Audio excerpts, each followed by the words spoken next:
with that Selesnya tokens deck for so long, even when everyone else set it down, he just kept winning with it. Now, though, has switched to this Vampires deck, and it looks like it's paid off for him so far. He's in the top 4 here, facing off against one of the tour's best, and Ross Merriam, and my cohort on Versus Live, alongside Corey Baumeister, our newest addition. You can check out Versus Live every Tuesday and Thursday at 1 p.m. on this here channel.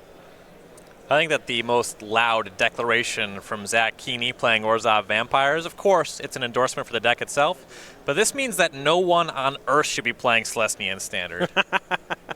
Well, at least not traditional Selesnya, and at least not until the new set comes out. In the fall, there might be a little shake-up. Maybe some of the Selesnya cards survive, and the deck ends up being pretty good still. You do get access to not only Raise the Alarm, but that, along with Saproling Migration, might just be enough token generators to make Venerated Luxon busted. And it might make up for the loss of History of Benalia, which is going to be a pretty big deal. Yeah, that's a good point. Raise the Alarm showing up from Core Set 2020. More creatures for Convoke spells. That definitely is good. Ross shuffles too long, Merriam. Let's get... Okay, I need people to at me on Twitter, at @strong_sad. I need you to at me your best Ross Merriam pun on his name. My best, my favorite, maybe not the best, is Floss Teethium. Whenever he loses this match, he's going to be Lost Merriam. Mm-hmm. That one's elegant. I like that one. If he wins this match, he'll be Ross Champion. Okay. Actually, if he wins the tournament, he'll be Ross Champion. Wouldn't be the first time. Would not. Actually, it would be the, I believe he has 4 trophies. This would put him in the 5 trophy club alongside Jerry Thompson, myself, believe Eric Rill, Jerry Thompson, me, Tom the Boss Ross. I think that's it. There might be one more. Joe Lissette might have 5 as well. I'm not positive. I believe that Joe does have 5. And that, of course, spans the entirety of the SCG Tour's history, not just our 2-day events. Ross has a lot more success on the 2-day opens than myself. He very nearly won back-to-back single-day opens once upon a time. Yeah, I was chasing Jerry Thompson's just pristine run one weekend. Unfortunately lost in the finals in what a lot of people would consider a great matchup. Was playing that elf ball kind of combo deck in Legacy. Ultimately lost to Dave Shields playing Death and Taxes, a deck with no real way to interact with Natural Order, Green Sun Zenith, but a timely Umazawa Jitte sealed that dream for him. I mean, if anyone was going to do it, it's Dave Shields. Yeah. GP Cobblade champion. Yeah, just an absolute master. Yeah, I had a lot of great conversation with Shields back in the day. Dude's super smart, just an insane player, but probably has moved on to bigger and better things. I haven't seen him around the Pro Tour scene in quite some time, but he shows up every now and then at events just hanging out. He's paired against Dave Shields in the finals of a draft open for Avacyn Restored. Humble brag. I wisely suggested a prize restructuring of an even split, and he foolishly accepted. Yeah, what a chump. Who splits in the finals of events? Everyone does. Yeah, pretty much everyone. That's not true. Yeah, there's some exceptions to that. Merriam mulliganing to 5. Yeah, but in this matchup, you know, he's on the play. If he starts with 1-drop into Curious Obsession, that mitigates one of the mulligans right there, and ultimately can push him super far ahead. Mono Blue Aggro is another deck that really benefits from the London Mulligan, because if you have a specific 1-2 punch in the first couple turns, the mulliganings just doesn't really matter all that much. You don't need a raw amount of resources to win the game. You just need very specific resources. Yeah, you're still very much lied to have a great Curious Obsession hand from very few cards. I see an Obsession. Yeah, I see an Obsession. I see a land and a Spell Pierce. Does he have a 1-mana creature? He's definitely keeping this hand. I don't know if he has a 1-mana creature. He does. Siren Storm Tamer. He has an Opt. This hand looks really good for a 5. I think he's just trying to figure out what to put back. It looks like he's going to put back Opt and I want to say a Counterspell, but I missed it. Wizard's Retort. Just being a little too expensive. So there's the Keep Island. Go. Maybe it wasn't Storm Tamer, but I feel like if it... Maybe it's a Spectral Sailor. There it is. Okay. I knew it was a 1-drop because otherwise he would have kept the Opt. There's no reason not to keep the Opt, you know? Right. and he has Spell Pierce too. So if Keaney just has like a cast down or something on 2, he has the answer for it. He has a counter for Sword and Pierce Bloodlord. And this is why the London Mulligan is so good. Ross's deck is just functioning on all cylinders here after mulliganing to 5. Keaney had no aggressive plays. Here's a cast down and upkeep, but there's Merriam with the Spell Pierce. Yeah, and he's going to get to draw another card here. It basically undone the entirety of the mulligan. Now he just has to fade another removal spell, but Keaney's deck does not have that many. And Keaney now to 16, drops Savona on the table. We're a ways off that. No third land, just Legion Lieutenant. Bonk. Just no land. Here's a 2/2. Against a Curious Obsession. And here's a second Sailor for Merriam, an attack for 3, Keaney to 13. Merriam draws another card. That's the sound I imagine everyone makes in their head when they connect with a Curious Obsession. Bonk! Draw a card. Let's see what Keaney can do from here. A second Lieutenant, so he gets to crack back for 3, but I'm not seeing a third land. Yeah, now here Ross actually has the option to let the attack happen. He can play Merfolk Trickster to tap and turn off the non-attacking Lieutenant, and that will actually let him trade with the one that is attacking. And that's it turns the off. play. And now he's just going to keep drawing cards with Curious Obsession, and Keaney's just in a world of hurt. Hey, Keaney to 10. Merriam draws another card. Bonk! Yes! Yes! It's catching on. Siren Storm Tamer and land number 3 from Merriam, so he possibly has a 2-mana counterspell here. There's a Sorin. Forget about that. Look out, Dispersal. Yeah, this is just all sorts of bad news for Keaney. I'm sure he was fist pumping in his head whenever Ross mulliganed to 5, but you hate to see it. Lieutenant knocks Merriam to 18. We'll go back his way. Land number 4. Attack for 4. Bonk! Bonky to 6. Draw a card. This is my favorite thing. Bonk Merriam. Thank you, Director Rob. All right, Merriam passes the 4 lands open. What can Keaney do? Was that Danto Vanguard? Nice. Gideon Blackblade. Well, this one is a spell.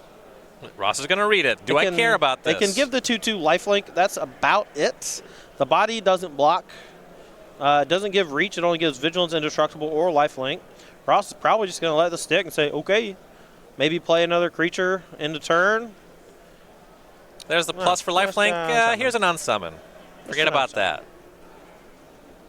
Still has the Storm Tamer to protect the creature with the Curious Obsession. Attack you for 4. Bonk! Keaney to 2. Merriam draws a card. All right, I promise we're not going to do that after this game.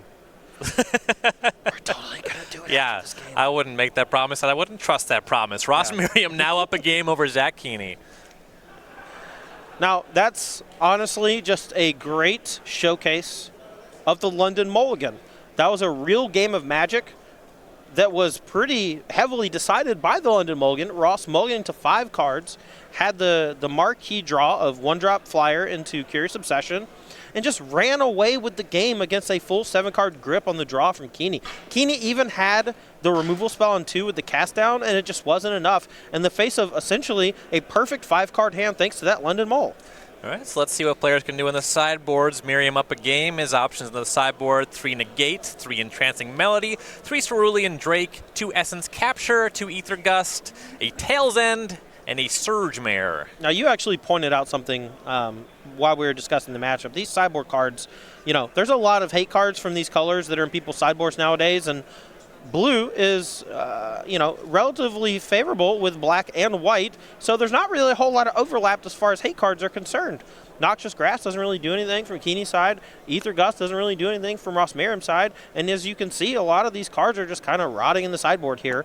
I fully expect Merriam to bring in some of the cards he has that are good against creatures specifically. Essence Capture seems pretty nice.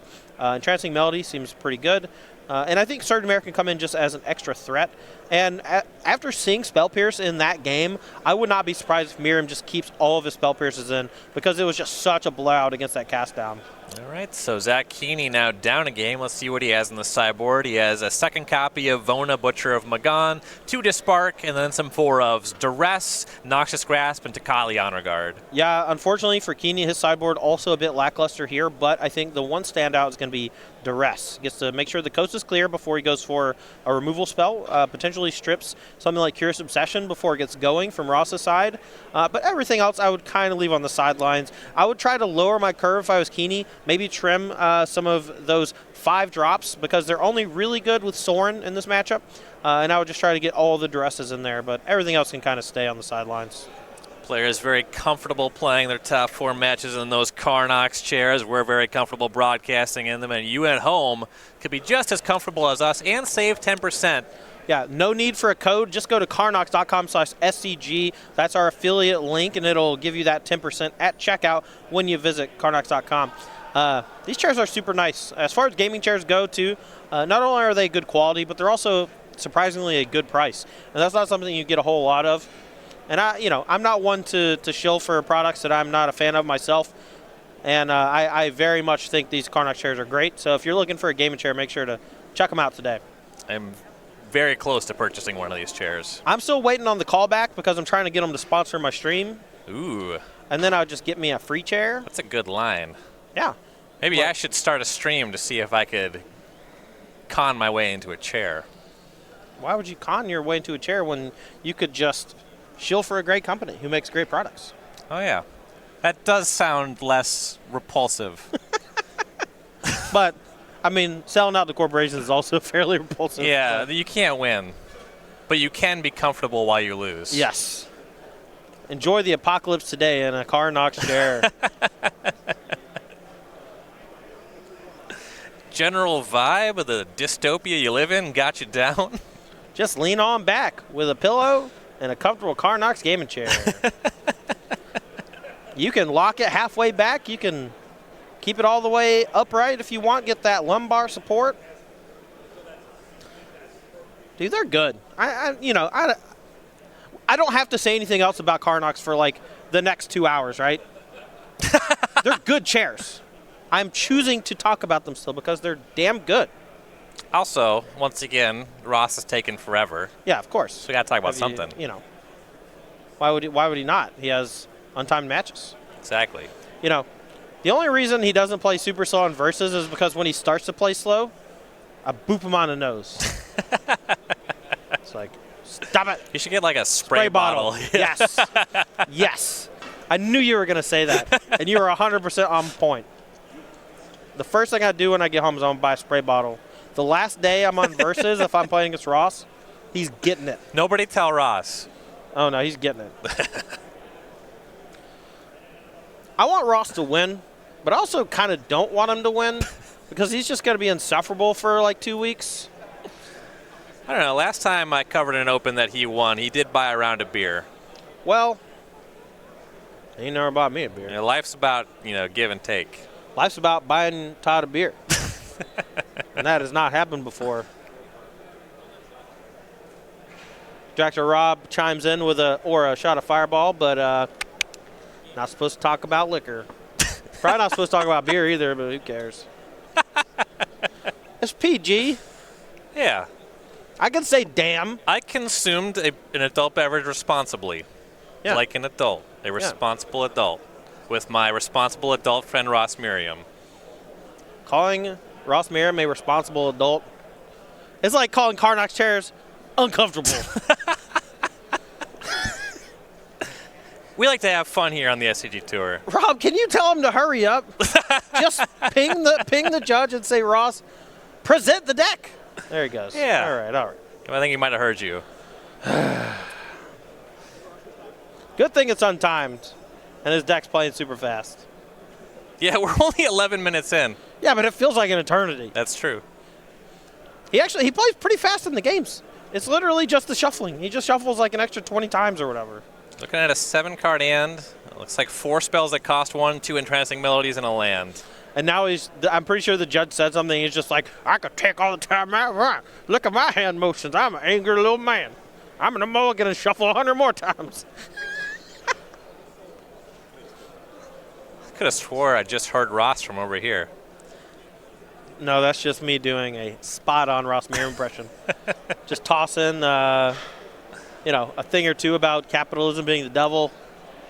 Maybe something about the Utah Jazz. It's a big Utah Jazz fan. Have you seen Giannis? Have you seen Giannis lately?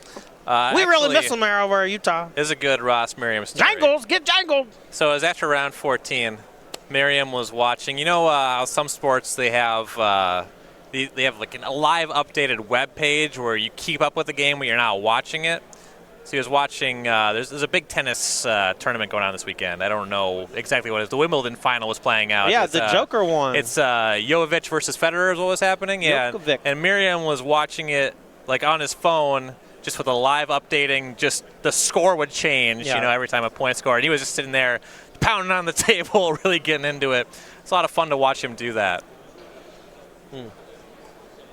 Well, Ross here probably going to keep this 6-card hand, looking at a great opener. Looks like he has 1 drop into Curious Obsession again.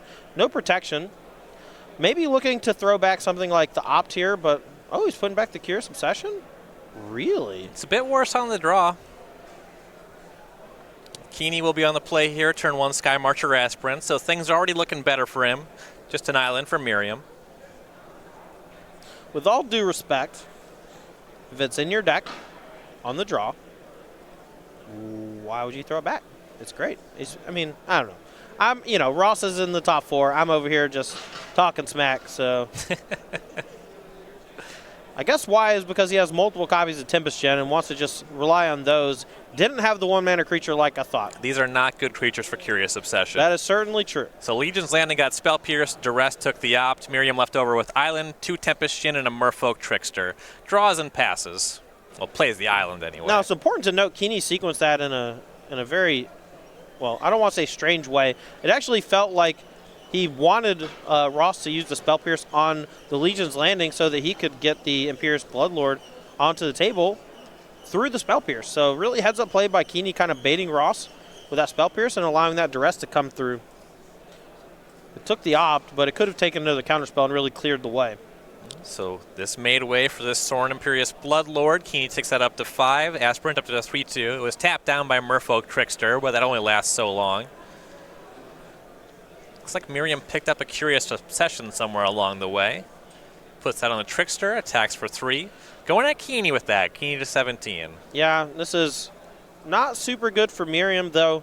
Looks like he drew another Curious Obsession. He can actually buff the Trickster up to a 4/4, but instead he's just going to let it fall to the Sorin Imperious Bloodlord. So Merriam passes. We'll see how much damage Keaney can do. No 3rd land drop for Merriam, and we know about 2 Tempest Djinn in the hand.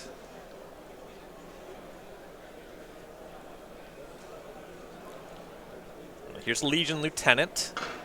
Activation on Sorin is going to be a plus. Pump up the Aspirant again.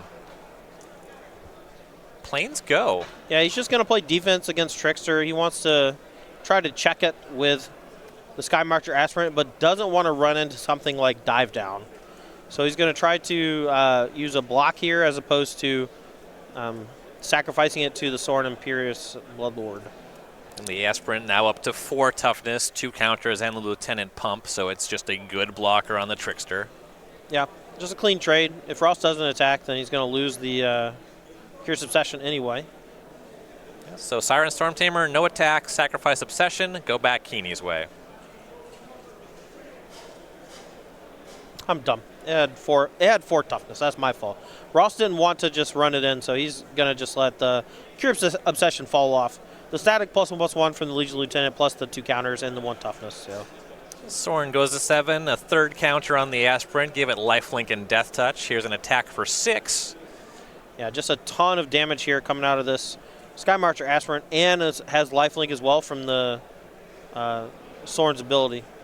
So Merriam now to 12. I believe Keaney will be climbing to 23. He's relatively out, though, as far as stuff is concerned. He has the Sorin on 7, but if he draws a land here for Tempest Djinn, that thing is relatively safe. Vicious Conquistador joins the party for Keaney. We'll see what Merriam can do about it. He can put his head in his hands and be frustrated. You know how often I see that look? Every Tuesday and Thursday on Versus Live? Yes. On this very channel? Yes, except when he's winning the marbles. And he currently has the marbles. Well, he drew the land. That's step 1. That means this is a good head and hands face. This is him trying to figure things out, trying to piece together a route to victory through this high loyalty Sorin A giant Sky Marcher aspirant that's very close to gaining flying from the City's Blessing. Attack from the Storm Tamer knocks the Sorin to 6, and here's Island Tempest Shin. Well, it currently has 5 toughness and might go up to 6 toughness here. But that Conquistador is going to get a boost as well. And I send 2 creatures across. Pre-combat, Adanto Vanguard. That's the City's Blessing for the Aspirant. Attack with Conquistador Aspirant. So 1 off of the Conquistador trigger. Merriam to 11. Now, the Conquistador's a 3/4, I believe. Has 1 counter on it, plus the boost from the Legion Lieutenant. The Tempest Gen can just bounce, and there's perfect information from Keaney's side of things. Ross could actually double block here and effectively trade Trickster for the Conquistador. I don't see why he wouldn't just do that, unless I'm missing something. Starts off 1/2, right? Yep. Plus 1 was 2/3. Yep, your math is good. That's rare.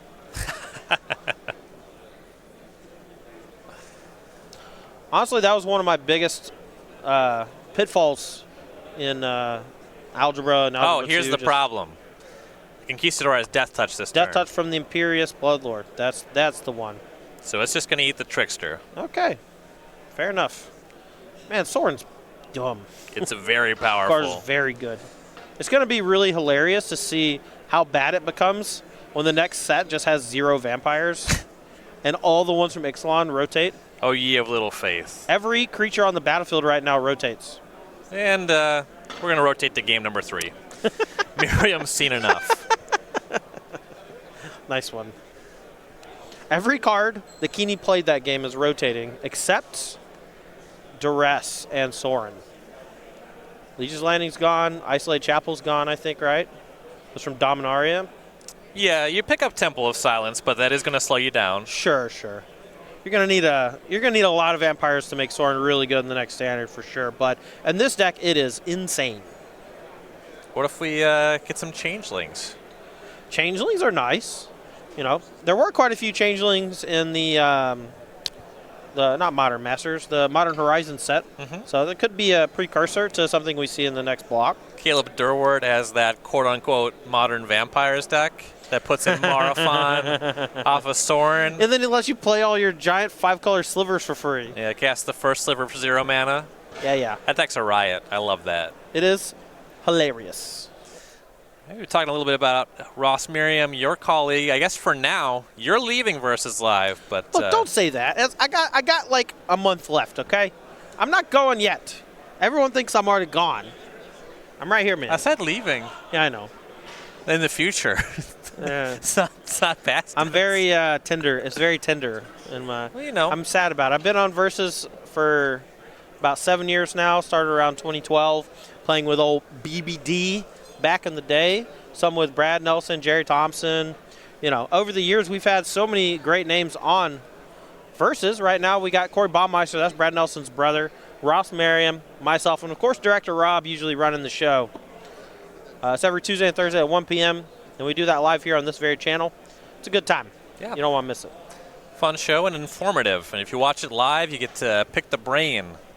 Yeah, we field a lot of questions from chat. It's one of our big upgrades from doing it where we used to do it recorded. We get a lot of input from Twitch chat and a lot of great questions about new cards. Whenever there's a new standard format about to come, we usually get to play with, you know, I don't want to say proxies. What's the word I can say? Why don't you want to say proxies? I don't think we're allowed to say the word proxies. Previewed cards? I don't know. Yeah, we put a piece of paper on it. Yeah, we use playtest cards. That's the one. Playtest cards whenever a new set's about to come out, you know. It's a lot of fun. We get to brew a lot of sweet decks. We get to play a lot of decks that are popping up. Modern, Standard, occasionally play Legacy whenever there's a Legacy open on the horizon. I've been playing a little bit of Legacy recently. Legacy's tight. Dreadhorde Arcanist is nuts. No, I'm doing way dumber stuff than that. What, you neoforming? Well, I play a little bit of Bomberman. You're gonna. Is that a REX Salvagers? REX Salvagers Okay. LED combo with Monastery Mentor. Recently, you recall we covered a Legacy tournament where there was Land Grant Arclight Phoenix deck. That's what I'm on. Yeah, I love that. All right, so Ross Merriam on the play here. His turn 1 play was an opt end step versus Keaney's Shocking for Sky Marcher Aspirant. Yeah, and this 7-card hand from Ross looks pretty good. And he gets to keep 7 for the first time in the match. Yeah, he won game number 1 pretty handily on a mold of 5. There's a Pteramander on 2. Keaney will deploy Legion Lieutenant and attack for 3 with the Aspirant. Life total is now Merriam's 17 to Keaney's 18. Yeah, but now Ross is pretty free to play a Curious Obsession on this Pteramander and start drawing extra cards each turn. Probably needs some amount of protection from these creatures, though, because next turn, at the very least, he's getting punched for 5. Attack for 1 with the Pteramander, 17 all. Okay. I mean, he has other plans besides that Curious Obsession. Maybe slamming a Tempest Gen this turn. Maybe just holding up a 3-mana counterspell like a Lookout's Dispersal or a Wizard's Retort. Tempest Gin it is. There's Cast Down and attack for 5, Merriam to 12. That's a tough one, but that leaves Curious Obsession unlocked for next turn, probably. Now I'm curious to see what Ross does here. So it is Curious Obsession. Pteramander attacks for 2, Keaney to 15. Really needs to draw some sort of creature here to play D. Merfolk Trickster could be a big one. Yeah, another Tempest Gen would be pretty good as well. All right, and he'll pass with 3 mana up. See what Keaney can add to the battlefield. A second Legion Lieutenant. Ooh. Lookout's Dispersal is going to slow the bleeding, but he's still going to take a punch for 5. But it stifles effectively Keaney's entire turn because he doesn't have another 2-mana play. And now Ross actually gets to attack here, draw a card, play Tempest Gen, and might have protection for it as well. So Keaney falls at 13. Merriam draws a card. Played his 5th land, so now has 5 mana. There goes Tempest Gen. And this is where Ross is really starting to turn the corner. He found a window to Curious Obsession, and now he's got a giant Tempest Gen on the battlefield. That's a 5/4. He's got 2 mana up, can signify a Merfolk Trickster to mess up combat. Can signify not many 2-mana counterspells or not many 3-mana counterspells to get the cost reduced because it doesn't have a Pirate, doesn't have a Wizard, but could have Negate, could have Essence Capture, could have Dive Down. We'll see what Keaney can do about it. He plays land number 5. It's a swamp. The way he's hesitating, I cannot imagine he has a piece of interaction. It's just which card does he want to progress onto the battlefield? Might have one of those 5-drops, the Champion of Dusk, to draw 3 cards, but that's going to put him at a precarious life total. Down to 10 life. Currently, Ross has 7 power on the battlefield with 2 instant sorceries in the graveyard, so a single land could spell demise here for Keaney. All right. Well, this is actually pretty good. Turn 5, Vona of Witcher Magan. It would be if not for this Essence Capture. That's counter. Then Tempest Gen is larger, and Merriam shows an island in a hand. Does that make this lethal? He can activate Pteramander, right? Yeah, so that's 6, 7 from the Tempest Gen, and then 5 plus 1 from the Curious Obsession. That's 13 damage. Ross here going to play the land. He's going to activate the Pteramander here, and he's going to attack for exactly 13. If the math checks out, that's 6 plus 1, 5 plus 1. That's 13 damage. Yeah, that tracks. Merriam is making sure he doesn't have anything wrong. Keaney's not conceding. Put his hand face up. May as well have. There it is. Ross Merriam advances to the finals. What a great showing from that mono blue aggro deck. And that's how you use your life total as a resource. Ross